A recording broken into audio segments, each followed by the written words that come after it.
Hey, it's Joe, and here we go. Good morning. Time for a 3-minute lesson on creative writing.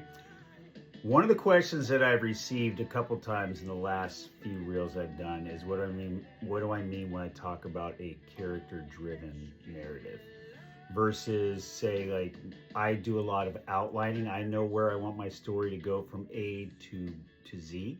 I know where the ending is, the middles are, and how I want to begin, and then I fill in the middle. I fill in the spaces in between. So, and then people, you could also do a plot driven.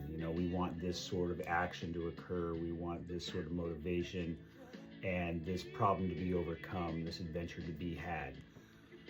Character driven is a lot of fun, and I think it's a great exercise. I don't do it very often, but it can be very instructive on how to write characters. And honestly, there's no right or wrong way to do this, and some writers like me are heavy outliners and some are very plot driven, and then people are also, they like to do their character driven narratives where they don't know what's going to happen.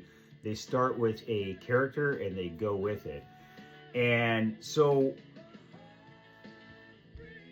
the character-driven narratives, their personalities, their fears, their flaws, the chemistry between them and other characters are what drives the story, and that creates movement and momentum throughout the story.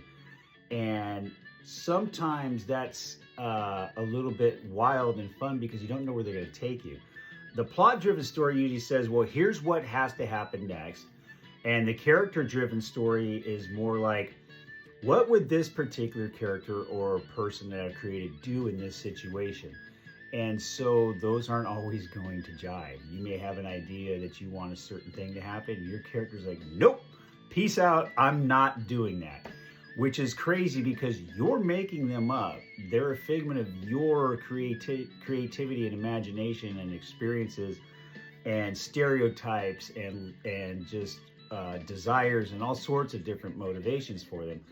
And they're like not doing what you want them to do. So it's like, am I really in charge here? So, and that's when characters start becoming real and they argue when you don't expect them to, or they fall in love, they make bad decisions, they're brave when you wouldn't normally be.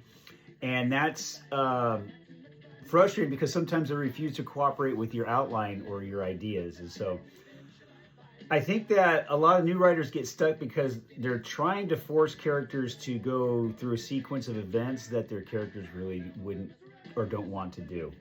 And so that's where some of the best moments come into writing, is when your characters create situations and possibilities that you didn't even think existed. So yeah, I challenge you, create a couple characters and just a small premise and see where they take you. It's a wonderful exercise.